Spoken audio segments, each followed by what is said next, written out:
Ito po si sir, ayaw pong ibagay yung kompletong bayad kasi hindi na po magkapares yung sapatos. Oh, pakita mo. Sige, video mo, tama. Tulad sa akin niya, tinan mo. Ayan o. Oh. Tol, Hindi tignan mo ako. pinalitan o. Huwag kayo ba, tol? Hindi na po magkapares, ayaw ibigay ni sir yung buong bayad. Hindi naman naman. Hindi naman ako magsusuot Hindi nito. ang hindi ang pares talaga. Hindi ako magsusuot nito, sir. Hindi ako tanga para magsuot. Pero yun nga, wala naman po akong magagawa dito kasi delivery lang po tayo. Pati yung maingay. 2,000 yung nasa iyo. 400 na yung balance ko, di ba? Ngayon, ibabibigay ko yung kompletong bayad. Palitan mo to.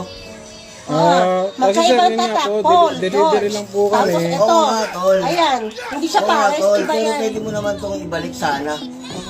Hindi po sir, may ibang proseso po yun eh. Ay, Hindi sir, po Hindi namin trabaho yun. Tatanggapin mo si yung partner. Tol, kung ikaw ba naman gagamit ka nito? Hindi pwede. Oo nga po, kung sa akin po nangyari yan, naiintindihan ko po parang mukha silang hindi magkapares. Hindi talaga. Ipoproseso ko po yun kasi ako po yung bumili. Pero hindi ko po ipipilit doon sa rider Hindi na pares.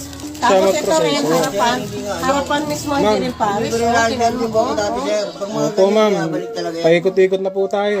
Paikot-ikot na Ikot po din tayo tayo. kasi libo ito doon. Hindi to 200 pesos. Opo ma'am. O 300. Libo yan. Ngayon, ang customer may karapatan din magsalita. Opo. Pero mas may karapatan kayo magreklamo doon sa loob kasi kayo mismo ang nasamay kayo humaharap eh. Siya customer nag-aantay lang eh. Mabuti sana ko sa mall yan na pwede kami pumunta rin sa mall, lipat namin. Sa mall, lipat talaga dyan eh. Kasi nangyari na sa amin yan. Ito, akin na. Nangyari na sa akin sa Shopee yan. Ayan hindi pinalitan Halagang 500 lang. Ayan, libo yan eh. Sige po. Ah, sir. Ako sa lang pinupulot O ng sige, pera. binidyo ko po. I-ano ko muna, i-re-report ko to. Report mo muna.